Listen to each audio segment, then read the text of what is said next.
아버지께 드리는 기도라는 제목의 말씀을 받고 기도하기 원합니다. 하나님과 우리의 관계는 여러 가지로 표현되는데 크게 두 가지로 나뉘어집니다. 하나는 하나님은 우리와 다른 분이고 엄청나게 크신 분이라는 거예요. 그것을 은유적으로 표현한 몇 가지 관계를 성경이 말하고 있는데, 먼저는 창조주와 피조물, 그 다음에 왕과 신하, 심판주와 죄인, 주인과 종. 이것은 하나님이 난 너하고 달라, 이제 그런 의미로 우리에게 주신 말씀이에요. 그러나 한편으로 하나님은 우리와 굉장히 가까이 계시고 친밀감을 형성하기를 원하시는 가까운 관계 속에 계시다, 그것을 말씀한 은유가 성경에 또 많이 있어요. 그 중에 하나가 신랑과 신부, 목자와 양, 부모와 자녀예요. 아버지와 자녀. 이런 것들은 난 너희하고 가까이 있고 싶어, 너희와 함께 하기를 원하거든, 이런 말씀이에요. 시편 28편 9절에 주의 백성을 구원하시며 주의 산업에 복을 주시고 또 그들의 목자가 되시어 영원토록 그들을 인도하소서. 하나님이 목자가 되어 달라는 말씀이고요. 또 성경에는 하나님 자신이 목자가 되시겠다, 예수님이 오셔서 나는 선한 목자다라고 말씀하셨잖아요. 목자가 하는 일은 양을 보살피는 일입니다. 물가로, 쉴만한 물가로 인도해주고 또 꼴을 먹을 수 있도록 도와주고, 이리 때와 사나운 것들이 접근하면 지팡이로 때려서 멀리 쫓아버리는 그런 일이 목자의 일이에요. 하나님은 우리가 목자 돼달라고 하지 않아도 목자이기를 원하시고, 또 목자와 같은 지도자를 보내시고 양떼들을 인도하기를 기뻐하시는 그런 분이 우리 하나님이다 하는 것을 성경에서 배워요. 이사야서 54장 5절에 너를 지으신 이가 내 남편이니라. 오늘도 제가 준비하다가 시간이 없어서 우리 옆에 청운반점이 있었는데, 저 밑에 청운반점이 있어서 옛날에 그 전도하려고 했던 그 부부, 그분들 찾아가서 이렇게 우동을 한 그릇 시켜 먹고 올라왔는데 텔레비전을 크게 틀어놨더라고요. 그런데 그 어떤 가게에 그 부부가 너무 의가 좋아가지고 아들이 우리 아버지 어머니는 못 말려요. 그런데 이 부부가 굉장히 가까운 부부예요. 막 스킨십을 그냥 그 대낮에 사람들 앞에서, 아들 앞에서 계속 한다는 거예요. 그래서 그 부부가 굉장히 친하다는 얘기를 제가 보면서 웃었어요. 여러분, 너를 지으신 이가 내 남편이시라, 이 말씀 속에는 하나님의 친근함이 담겨 있죠. 대화의 상대가 되시고요, 의지할 분이신데 우리가 의지하면 좋아하시는 분이세요. 예수님은 교회의 신랑이 되시고 교회는 그분의 신부가 되죠. 그래서 서로 의지하고 서로 신뢰하는 관계 속에서 행복을 만들어가는 이 관계성을 이렇게 성경은 표현해요. 그 다음 신명기 32장 6절에 어리석고 지혜 없는 백성아, 하나님께 이같이 보답하느냐, 그는 내 아버지시오 너를 지으신 이가 아니시냐, 그가 너를 만드시고 너를 세우셨도다. 여러분, 아버지 없이 우리가 어떻게 존재할까요? 모든 사람은 아버지가 있어요. 아버지 때문에 이 세상에 존재해요. 하나님은 자신을 아버지로 부름받기를 구약 성경에도 원하셨고, 예수님이 오셔서 아버지라고 부르라고 말씀도 해 주셨어요. 좋은 아버지는 아들의 필요를 잘 아시고요, 좋은 아버지는 아들의 감정을 읽고요, 아들의 성장에 관심을 가지시고 표정에도 민감하세요. 좋은 아버지예요. 저희는 그 작은 경차가 한 대 있는데 어제도 이제 배러리를 간 지가 오래돼가지고 이게 방전이 됐다고 이제 아들에게 연락이 왔어요. 그래가지고 어떻게 해야 될지를 서로 카톡을 막 주고받는데, 이제 아들은 급한 거예요. 이 차가 이제 퍼져 있으니까. 그러니까 아버지로서 제가 알아서 해야 하고 난 몰라 이럴 수 있지만, 아버지가 돼가지고 민감하게 도와줘야 되죠. 그러니까 너를 낳았다 해놓고 너 필요해요 그런데 외면하면 아버지가 아닌 거죠. 하나님은 좋은 아버지예요. 기도는 전능하신 능력에 의지하는 것이지만 친밀한 관계 속에서 구하는 것입니다. 친밀한 그분이 전능하시죠. 그런데 그분이 친밀하기를 원하시고 우리를 기다리고 계시고 대화를 원하시는 거예요. 기도를 어떻게 해야 되죠? 가르쳐 주세요. 기도하는 모습 너무 보기 좋아요. 예수님께서 가르쳐 주셨습니다. 하늘에 계신 우리 아버지여 라고 기도하라 그랬어요. 기도가 아버지를 찾는 행위예요. 아버지를 왜 찾죠? 도움 구하려고만 찾는 아들은 그렇게 좋은 아들이 아니에요. 아버지와 대화하고 아버지와 관계성 속에서 아버지를 기쁘게 해드리기도 하고 아버지하고 좋은 시간을 보내면서 아들은 행복한 거죠. 그 아버지를 부를 때 일용할 양식을 주옵시고, 여러분 양식 얘기를 구걸하지 않는 이상 어떻게 해요? 매일매일 먹을 양식을 아버지니까 가족 관계 속에서 호소하라, 그런 말씀이죠. 오늘 본문 말씀에 하나님은 아들의 영을 우리 마음 가운데 보내사 우리가 마음을 터놓고 자연스럽고 다정하게 아버지와 아빠 아버지라고 대화할 수 있도록 하신다라고 기록하고 있습니다. 그 갈라디아서 4장에 보면 종의 모습이 나오고 아들의 모습이 나와요. 종은 일로 만나는 거죠. 일을 잘했냐 못했냐 그 점검받고 완벽하지 못해서 늘 꾸지람 당하고, 그게 종이에요. 근데 아들은 그렇지 않아요. 아들은 실수가 용납되고요, 관계는 불안하지 않습니다. 이것이 아들이 가진 특징이에요. 우리 하나님은 창조주이시고 구원자가 되신다는 것은 변함없는 진리이지만 친밀한 관계를 맺기를 원하시는 아버지가 되시기를 원하신다는 사실 또한 기도하는 모든 사람들은 기억해야 돼요. 이것이 매우 중요해요. 성경을 읽어보면서 하나님이 친근하게 다가오는 분이시구나. 오늘은 기도하기 전에 그 이미지를 좀 가질 수 있는 말씀을 몇 가지 읽어드리고자 합니다. 첫째로 개인적으로 다가오신 하나님의 모습을 창세기 28장 15절에서 보게 돼요. 자, 창세기 28장 15절 앞에 보시고 한번 읽을까요? 시작. 내가 너와 함께 있어 내가 어디로 가든지 너를 지키며 너를 이끌어 이 땅으로 돌아오게 할지라. 내가 내게 허락한 것을 다 이루기까지 너를 떠나지 아니하리라 하신지라. 야곱이 형 에서를 속이고 아버지의 축복을 가로채고 하란으로 도망을 치죠. 그렇게 하지 않으면 형이 죽일 것 같아요. 그래서 부모가 보내는 거예요. 그러니까 도망자의 처지에서 베델에서 돌베개하고 잠자는데 꿈에 사다리가 이렇게 하늘로 이렇게 연결돼 있고 하나님의 사자 천사가 오르락 내리락 하는 것을 보면서 하나님이 하시는 말씀을 듣죠.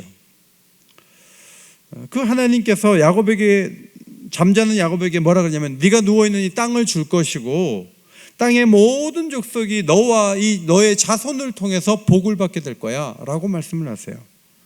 그리고 너와 함께 있어 내가 어디로 가든지 너를 지켜주고 너를 이끌어 이 땅으로 돌아오게 할 거야, 그렇게 약속을 하셨어요. 사실 야곱은 지금 거짓말 치다가 자업자득으로 도망치고 있었는데 하나님이 나타나서 야, 거짓말을 왜 하냐, 그러니까 인생이 힘든 거야, 이렇게 말씀하실 것 같은데 하나님이 전혀 책망하지 않으시고 그에 대한 좋은 그림을 그려주셨어요. 그냥 잠을 잤을 뿐인데 찾아오신 거예요. 그리고 말씀을 하신 거예요. 야곱은 너무 좋아가지고 여기 하나님의 집이야, 베델이라고 이름을 줬어요. 여러분, 많은 종교는 신을 불러들이는데 혈안이 돼 있잖아요. 이렇게 하면 신이 올까 저렇게 하면 신이 올까. 갈멜산에서 막 신을 불러라, 엘리야가 약 올리면서 신을 불러 시간을 줄 테니까 신을 불러라. 그러니까 칼로 막 몸을 이렇게 그으면서 피를 흘리면 혹시 신이 오지 않을까. 그렇게 하지만 신이 어디 갔는지 왜 이렇게 조용하냐. 엘리야가 약 올렸어요. 여러분이 기도하면 하나님을 어느 단계 기도하면 하나님이 그제서야 나타나가지고 그래 지성이면 감천인데 네가 지금 2시간째 이렇게 있으니까 내가 오늘 너를 만나줄게, 그런 하나님이 아니라는 거예요. 우리 예진이가 저하고 대화를 하려면 막 방문을 계속 두드리고 무릎 꿇고 아버지 제가 잘못한 게 많았어요, 좀 문 좀 열어보세요. 그래갖고 제가 막 뜸을 들이다가 문을 조금 열고 뭔데? 그렇게 해서 우리 아들을 만나주는 게 아니잖아요. 하나님을 향해서 우리가 한 3시간쯤 기도할 쯤 돼서 그때 하나님이 일어나셔가지고 뭔데 오늘은 뭔데 나머지는 다 어디 갔어? 다 집에 간 거야? 너 하나 남았어? 3시간 기도하는 거 너 하나밖에 없어? 그러니까 응답을 못 받는 거야. 하나님이 이제 그러시는 분이 아니라는 거예요. 하나님은 자신이 원하시는 사람에게 찾아오셔요. 그러니까 사실은 이 자리에 하나님이 이미 먼저 와 계세요. 여러분 가운데, 우리 가운데 제일 먼저 오신 분이 누구냐면 하나님이세요. 아멘. 하나님은 기도를 받으시려고 먼저 와 계시다는 게 중요해요. 그러니까 우리도 빨리 와야 돼요. 하나님은 야곱에게 나타나서 불안함을 평안함으로, 미래가 없는 상황에서 분명한 소망으로 바꾸어 주셨습니다. 기도하지 않는 이유 중, 기도를 잘 못하는 이유 중 하나는 하나님이 먼저 오셔서 대화를 나누기를 원하시는 분일 리가 없다는 생각 때문에 그래요. 근데 하나님은 대화하기를 원하세요. 기뻐하세요. 우리의 노력으로 어느 정도 그분에게 좀 올라가야 되지 않을까, 그래서 종탑까지 올라가야 그분이 좀 내려오지 않을까 하는 그 생각은 우리의 기도를 막는 거예요. 두 번째, 하나님 여전히 함께 하시는 좋은 아버지예요. 창세기 50장 20절에 당신들은 나를 헤아려 했으나 하나님은 그것을 선으로 바꾸사 오늘과 같이 많은 백성의 생명을 구원하게 하시려 하셨다 그랬어요. 자, 요셉의 형들이 아버지가 죽자 이제 형들이 요셉이 우리를 그냥 둘 리가 없어. 아버지가 살아계신 동안은 불효할까 봐 자기가 참았지만 이제 아버지 죽었으니까 이제 보복할 거야. 이렇게 생각하고 있었어요. 요셉의 아버지는 누구죠? 요셉이 죽었다는 말에 속아가지고 오랫동안 요셉이 죽은 줄 알고 맨날 슬퍼하던 그 아버지예요. 그런데 하나님의 은혜로 요셉과 아버지가 재회를 했고 이집트에서 이민 생활을 하다가 아버지가 죽었어요. 여러분, 그 아버지는 어떤 분이죠? 그 집안의 모든 일의 결정권자예요.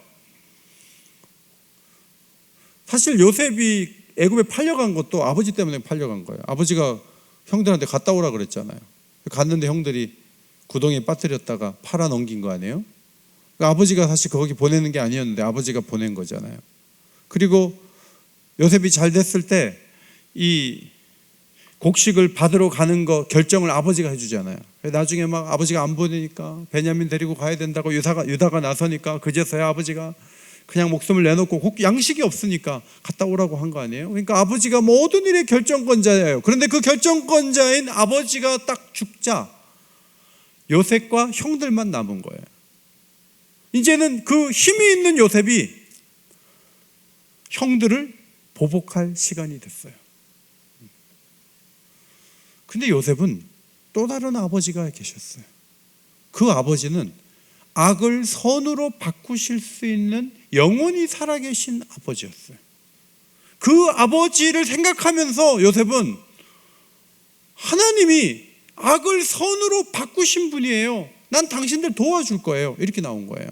왜냐하면 그는 나이가 들어서 늙어서 떠나버린 아버지만 계신 것이 아니라 자신의 평생을 붙잡아 주시고 정말 팔려갈 때 아무 도움도 안 준 것 같고 감옥에 들어갈 때 아무 도움도 안 준 것 같고 잊혀질 때 아무 도움도 안 준 것 같은데 하나님이 세우셔서 지나온 세월들을 돌아보니까 그 악을 선으로 바꾸신 그분의 그 놀라운 일들이 얼마나 귀한 것인지 그는 깨달았어요. 그래서 그 아버지 때문에 난 형들에게 보복하지 않을 거예요. 악을 선으로 바꾸신 분이 계신데요, 그건 또 다른 아버지를 소개하고 있는 거예요. 그러니까 이런 아버지가 있는 게 얼마나 감사한 거예요. 우리도 그 아버지를 만난 거죠. 세 번째, 하나님은 친절로 다가와 보호하시는 분이시죠. 출애굽기 23장 20절에 내가 사자를 내 앞서 보내어 길에서 너를 보호하여 너를 내가 예비한 곳에 이르게 하겠다, 그런 말씀을 주셨습니다. 인도하기 위해서 사자를 보내주겠다, 그런 말이에요. 우리 강사님들 가운데 제가 전철 타고 갑니다. 그러면 어떻게 가야 되나요? 2번 출구로 나오셔서 700m 쭉 걸어 올라오시면 옥인교에 있어요. 이렇게 설명을 해드려요. 근데 너무 중요한 분이 오시면 제가 전철역까지 나가서 2번 출구에서 나오자마자 인사를 드리면서 아유 어서 오십시오. 오늘 강사로 오셨는데 감사합니다.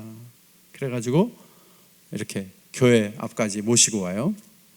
강사에 대한 예우예요. 제가 딴 교회 강사로 갔는데 목양실에 올라갈 때까지 아무런 도움을 안 주는 교회들도 있어요. 네 알아서 올라오라는 거죠. 어디가 목양실인지 안내한 사람도 없고 전화도 한 통 없고. 그러면 저는 좀 섭섭하죠. 이건 강사를 불러놓고 차를 어디다 대라고도 안 하고 내가 다 찾아가야 되고 또 올라갔더니 목사님 안 계시고 뭐 이러면 막 그 교회가 어수선해 보여요. 근데 하나님이 이스라엘을 강사로 모신 게 아니에요. 근데 사자를 앞서 보내서 위험 요소가 있는지, 갈만한 길인지, 예비한 목적지까지 하나하나 이끌어 가실 전략과 계획을 다 세우고 계시다는 거예요. 그런 멋진 분이 하나님이시다 하는 것을 말씀하고 있습니다. 이스라엘 백성들이 청종하기만 하면 너의 원수들에게 내가 원수가 되어줄 거야. 너의 대적들을 내가 대적할 거야. 내 뜻대로만 살면 양식과 물에 복을 줄 거야. 병을 막아줄 거야 라고 하나님이 말씀을 하셨습니다. 가나안 땅에 가서 1년 만에 다 쫓아나면 들짐승들이 많아진다. 그래서 서서히 쫓겨나게끔 하겠고 그 들짐승이 번식하면 안 되니까 웬만한 사람들이 머무르면서 너희들이 많아지면서 번성하면서 가나안의 이 동물의 왕국이 되지 않도록 하나님이 할 거다. 이 계획까지 하나님은 완전하게 세워놓으셨어요. 굉장히 친절하시고 섬세하시고 좋은 분이다 하는 것을 알게 돼요. 조에너라는 여성이 남아공에서 가장 험하다는 교도소에 찾아가서 복음을 전했대요. 그런데 이 교도소가 너무 폭력적인 교도소인데 이 여자가 가서 복음을 전하고 사랑을 전할 때 폭력적인 분위기가 완전히 바뀌어서 영국의 BBC 방송에서 2번이나 이 다큐멘터리를 만들어서 방영을 할 정도로 이 여성이 좋은 열매를 맺었어요. 방송국에서 조에너에게 물었습니다. 어떻게 그렇게 할 수 있었습니까? 근데 이 여성이 이렇게 대답을 해요. 당연한 이야기지만 교도소에 가보니까 하나님이 이미 거기 계셨습니다. 하나님이 이미 거기 계셨습니다.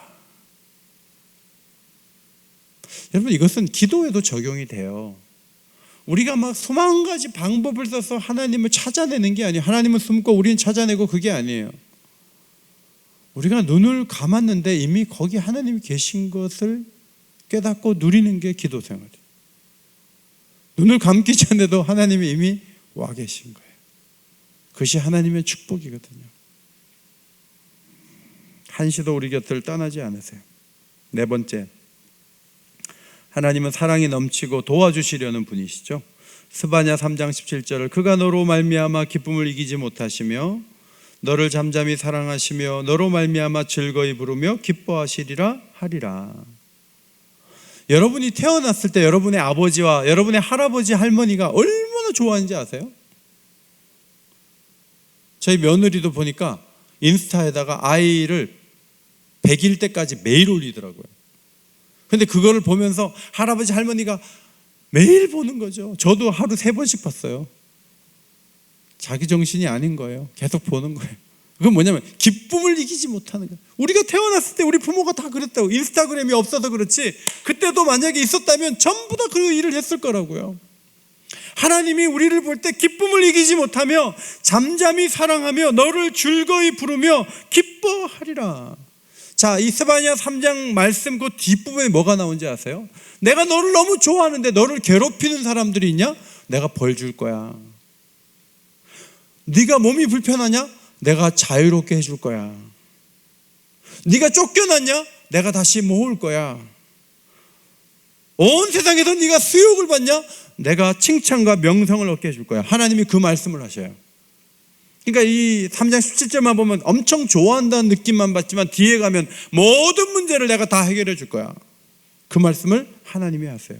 하나님 우리를 너무너무 좋아하시고 도와주기를 원하시는 거죠. 여러분이 좋아하는 분, 여러분이 가까이 하고 있는 분이 계신데 그분이 엄청 능력이 많고 힘이 많다는 거예요. 우린 자꾸 하나님을 누가복음 12장 13장 말씀 보면 하나님이 엄청나게 막 심판하려고 각오해라. 막 하나님 예수님의 경고하신 말씀을 들으니까 굉장히 무서워요. 요즘에 묵상하다 보면 철저하게 살아야 되겠구나. 근데 이제 그렇게만 바라볼 때는 사실은 기도하기가 힘들어요. 맨날 떨기만 하고 회개할 것만 찾아요. 제가 어제도 마음이 많이 아팠어요. 몸이 너무 아파서 지금 굉장히 힘든 분이 계신데 제 새벽 설교를 들으시더니 목사님 제가 회개할게요 그러더라고요. 제가 그때 그날 회개해야 된다는 설교를 했거든요. 물론 회개할 바가 있으면 회개를 해야 돼요. 그런데 하나님이 늘 죄만 가지고 들먹이시는 분이시냐? 그렇지는 않아요. 하나님의 양면이 있는 거예요. 오늘 제가 반대 부분을 말씀드리는 거예요. 하나님은 도와주시는 분이에요. 친근하게 다가오셔서 우리가 원하는 그 부분에서 말하면 도와주시는 분이시다 하는 거예요. 제가 아이가 멀리서 아빠 이거 제가 좀 필요해요 도와달라고 이렇게 하면 그걸 뭐 안 해주려고 그렇게 막 숨고 그러겠어요? 가능하면 해주려고 하죠. 하나님도 그런 분이세요. 누가복음 18장에 불의한 재판장이 말한 것을 들으라 하물며 하나님께서 그 밤낮 부르짖는 택하신 자들의 원한을 풀어주시지 아니하겠느냐? 그들에게 오래 참으시겠느냐? 내가 너희에게 이르노니 속히 그 원한을 풀어주시리라. 불의한 재판관은 과부가 억울한 일이 있는데 정당한 일이었어요. 그러니까 재판장이 들어주는 거예요. 근데 처음에는 에이 뭐 남편도 없고 뭐 돈도 얼마 없는 것 같은데 안 들어줘야지. 정당한 요구를 들어주지 않았어요. 그런데 매일 찾아가는 거예요. 매일. 그러니까 이게 뭐 괴로워서 안 되겠다. 빨리 들어줘야 되겠다라고 불의한 재판장이 말했다면 하물며 하나님께서 그 밤낮 부르짖는 택하신 자들의 원한을 풀어주지 아니하겠느냐. 그 말씀이 너무 중요해요. 밤낮 부르짖는 택하신 자들의 원한이에요. 가만히 있는 사람의 원한이 아니고 밤낮 택하신 자들, 밤낮 부르짖는 택하신 자들의 원한이라고요. 하나님 앞에 나가고 또 나가면 하나님이 불의한 재판관도 들어준다고 했는데 하물며 그 하나님께서 원한을 속히 풀어주지 아니하시겠느냐. 예수님께서 반문하셨어요. 18년 동안 허리를 조금도 펴지 못하는 한 여자를 보시면서 안식일 다음 날 다시 만나면 내가 고쳐줄게. 오늘 안식일인데 유대 규례에 이거 못 고쳐주게 돼 있거든. 내일 와. 뭐 내일도 살아있을 거고 내일 만나자. 이럴 수 있잖아요. 그런데 예수님께서 여자여 내가 내 병에서 놓였다. 바로 선언하시죠. 그 공의의 마음으로 인해서 너희들 아들이면 그렇게 안 도와줄 거야? 안식일이라고 너희 양이면 안 꺼내줄 거야? 예수님은 너무나 분명하게 자신이 어려움이 온다 할지라도 개의치 않고 사탄에게 18해나 매였던 여인을 안식일에 풀어주시죠. 우리는 이런저런 이유에서 자식이라고 해도 뒷걸음질 칠 때가 많아요. 깜빡 잊고 못 도와주고 괜히 또 버릇 없어질까 봐 못 도와주고 나만 의지할까 봐 못 도와주고 못 도와줄 이유가 굉장히 많아요. 부모들이. 그런데 하나님은 그런 분이 아니세요. 깊이 사랑하기에 기꺼이 돕고 길을 열어주시는 의향이 있으시다. 이것을 우리가 마음에 꼭 기억하고 기도할 필요가 있어요. 네 번째, 어린아이 같은 이들에게 나타나시는 하나님입니다. 누가복음 10장 21절 천지의 주제이신 아버지여 이것을 지혜롭고 슬기 있는 자들에게는 숨기시고 어린아이들에게는 나타내심을 감사하나이다. 옳소이다. 이렇게 된 것이 아버지의 뜻이니이다. 여기서 어린아이는 누구냐면 앞에 나오는 70명, 전도하러 나갔던 70명을 말해요. 70명의 제자들이에요. 이 제자들은 훈련도 얼마 안 받고 2명씩 짝을 지어서 동네마다 보냈단 말이에요. 근데 갔는데 예수님이 권세를 주셔가지고 귀신을 막 제어하고요. 놀라운 역사가 막 일어난 거예요. 그래서 돌아와가지고 놀래가지고 예수님 귀신이 항복하더이다 라고 보고를 했어요. 그때 예수님께서 감사의 기도를 드린 거예요. 지혜롭고 슬기 있는 자들에겐 숨겼다. 그들은 누구죠? 그들은 율법을 많이 아는 사람들, 종교인들, 그때 경건하다고 사람들에게 칭송받던 사람들, 그 사람들에게는 예수님이 싹 하나님이 숨겨놓으셨어요. 그런데 부름받은 지 얼마 안 되는 어린아이 같은 사람들이 나가가지고 하나님의 역사를 경험하고 전도의 현장에서 놀라운 일들을 경험하고 막 무릎을 치고 돌아온 거예요. 예수님은 너무 감사했어요. 아이들 같은 사람은 천국의 능력을 누리고 대단한 사람들은 뭐가 뭔지 글자만 보고 있고 여기서 차이가 나는구나. 너무 감사한 거예요. 여러분, 기도에서도 마찬가지인 것 같아요. 교회에 오래 다녔다고 하나님을 경험해요? 직분을 중직자가 됐다고 하나님을 경험해요? 교회에서 응답받은 사람들, 간증하는 사람들이 교회 다닌 지 얼마 안 다닌 사람들이 많아요. 장로교인들이 뭐 교리도 많이 알고 그 다음에 지식도 있고 뭐 탄탄한 것 같지만 저 사람들이 뭘 알아 하는데, 기도의 세계에서는요, 아이 같은 사람들이 간증이 많아요.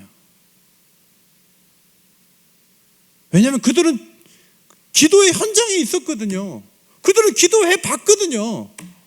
그들은 정말 자신의 그 어려운 문제를 가지고 하나님 앞에 손을 내밀어 봤는데, 하나님께서 그들의 신앙이 어리다고 등 돌리지 아니하시고 어린아이들에게 오히려 나타나셔서 역사하시는 일들을 보면서 그 세 가족들이 놀라운 은혜를 받은 거예요. 제가 사는 과거의 동네에, 전에도 말씀드렸어요, 남편이 청소부시고 부인이 연립 2층에 살았어요. 교회 이제 전도 받아갖고 와가지고 얼마 안 됐는데, 이분이 옛날에 월급이 너무 적은 거예요. 연탄이 없어가지고 그런 세상에서 하나님께 기도한 거예요. 하나님, 연탄 달라고. 근데 그날 100장 들어왔어요. 100장. 그러니까 이분이 진짜 하나님이 도와주신다고 너무 놀랍다고 막 얘기할 때, 눈을 껌뻑거리는 오래된 신앙생활 한 사람들은 그런 일이 정말 있을 수 있나? 우연이겠지. 정말 100장을 줘? 거짓말 아니야? 이러고 있는 거예요. 그러니까 이게 영적인 일은 아이지만 순전하면 누릴 수 있는 축복이에요.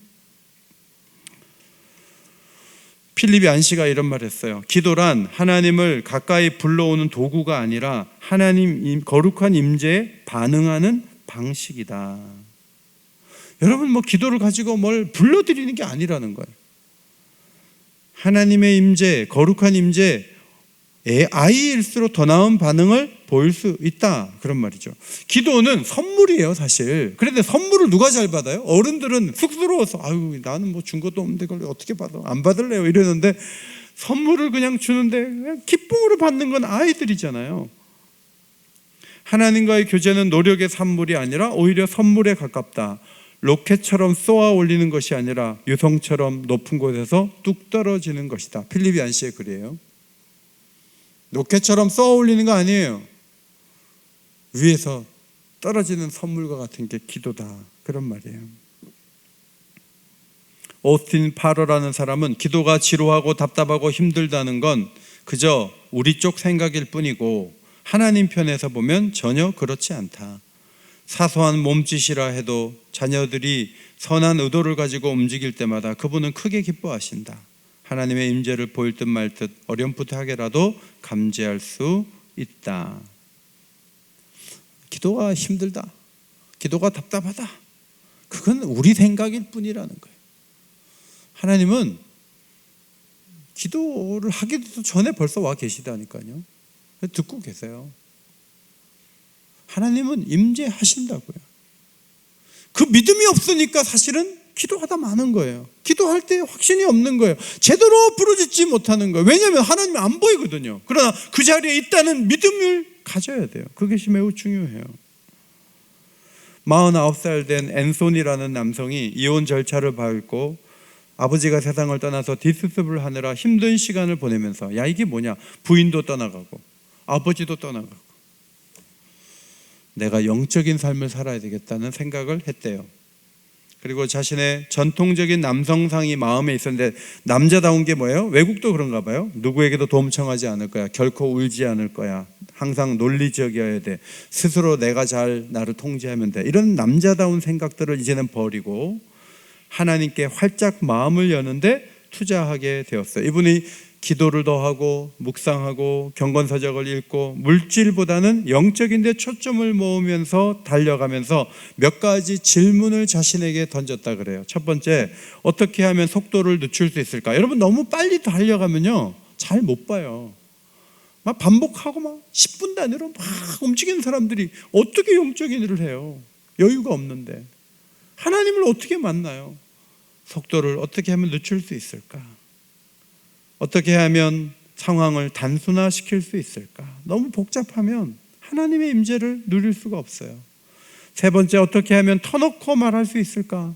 하나님 앞에 뭐 구차한 얘기들을 하느라고 제대로 기도도 못하고 초점이 없고 빙글빙글 돌리고 여러분 터놓고 말하지 못하는 거거든요. 이 문제가 사실 이거예요. 주님도 아시잖아요. 이 문제 해결해 주세요 하고 절박하게 얘기해야 되는데 형용사도 너무 많고 부사도 너무 많은 거예요. 그러니까 문장이 형성이 안 돼요. 단순화되지 않아서 그래요. 네 번째, 어떻게 하면 빨리 자리를 잡을 수 있을까? 자꾸 나무를 이 화분에 심고 저 화분에 심고 그러면 나무가 안 자라요.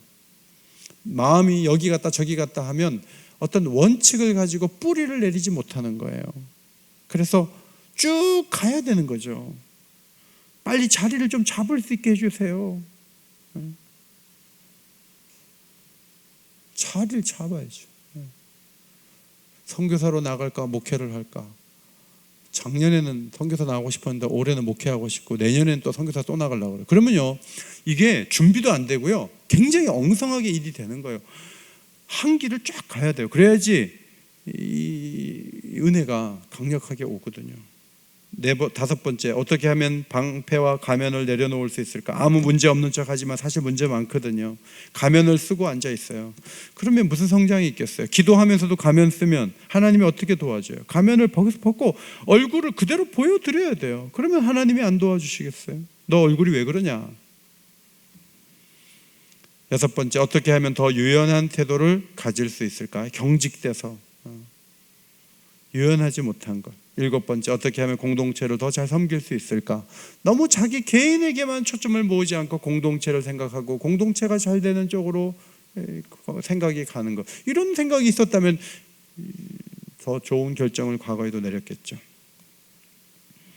하인리히 아르놀트라는 사람이 이런 말을 했어요. 제자 훈련은 어떤 행동을 하느냐의 문제가 아니라 마음에 주님이 머물 공간을 마련해 드리고 거기에 영원히 머무시도록 만드는 게 중요하다. 제자는 어떻게 살아야 되냐 하고 내가 막 살아내는 것도 중요하지만 주님이 내 마음에 어떤 한 공간에 오셔서 영원히 떠나지 아니하시고 주인이 되시면 나는 좋은 선택을 계속 이어가지 않겠는가, 그런 말씀이죠. 마지막 누가복음 6장 12절을 보시겠습니다. 이때 예수께서 기도하시러 산으로 가서 밤이 새도록 하나님께 기도하셨다. 여러분, 이 말씀에서 여러분 뭘 느끼세요? 와, 밤에 유대 밤엔 춥대던데 예수님 엄청 추웠겠다. 이불은 갖고 가셨나? 그 다음 예수님 낮에 엄청 졸리셨겠다. 밤이 어두우면 무서웠을 텐데 막 동물도 소리 나면 예수님 힘겨우셨겠다. 우리는 이제 밤새 기도했다는 얘기를 보면 이제 그런 느낌이 딱 들어요. 아, 밤새 어떻게 기도해? 다음날 어떻게 하라고? 피곤할 텐데. 근데 예수님은 이 시간을 누리시고 즐기셨다는 걸 아세요? 기도의 문을 활짝 열어놓으면 그 시간이 행복한 시간이고 회복되는 시간이고 하늘과 땅이 닿는 시간인데 얼마나 좋은 시간인데, 행복한 영화를 보면서 영화가 1시간 더 했으면 좋겠다, 2시간짜리인데 3시간 했으면 좋겠다, 그런 영화가 있잖아요. 주님과의 대화가 그냥 시간을 계속 나누어도 너무너무 좋은 거예요.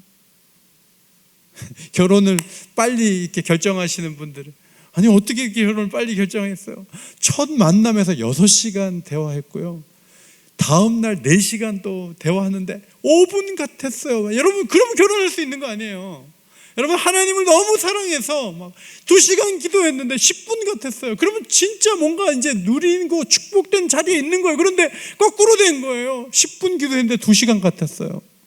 너무 힘들었어요. 기도 생활에 이 친근함이 빠졌을 때 그런 모습이에요.